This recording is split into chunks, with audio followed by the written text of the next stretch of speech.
NATO is often described as one of the most powerful military alliances in the world, made up of over 30 countries across Europe and North America.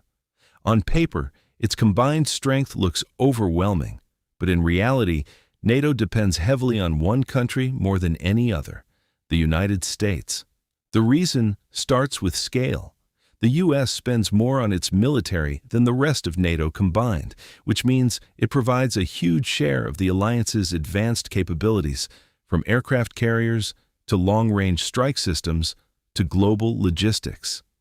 Most European countries have strong militaries, but they are generally smaller, more regionally focused, and not designed to project power at the same global level.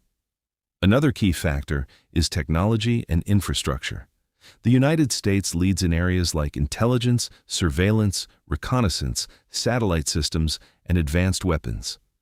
These aren't just add-ons, they are the backbone of modern warfare. In many NATO operations, U.S. systems provide the coordination, communication, and targeting that allow the alliance to function as a unified force.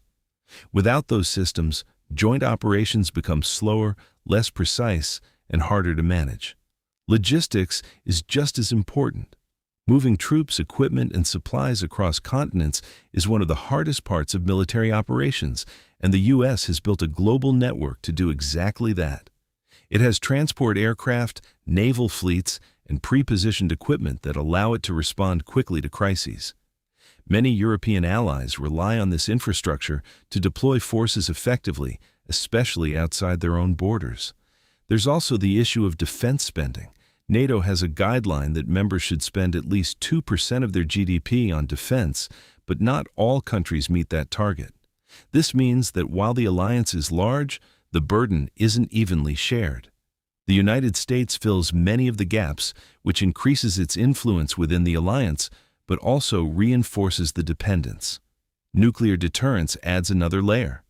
While a few NATO countries have nuclear weapons, the U.S. nuclear arsenal plays a central role in the alliance's overall deterrent strategy.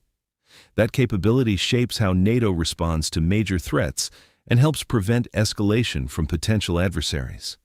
Finally, leadership matters. In major crises, the United States often takes the lead in decision-making, planning, and execution. This isn't just about power, it's about capacity. The U.S. has the resources, experience, and systems to coordinate large-scale operations, and that naturally puts it at the center of the alliance. So while NATO is a collective defense organization, its effectiveness relies heavily on American military power, technology, logistics, and leadership. Without the United States, NATO would still exist, but it would operate very differently, with slower responses, fewer capabilities, and less global reach.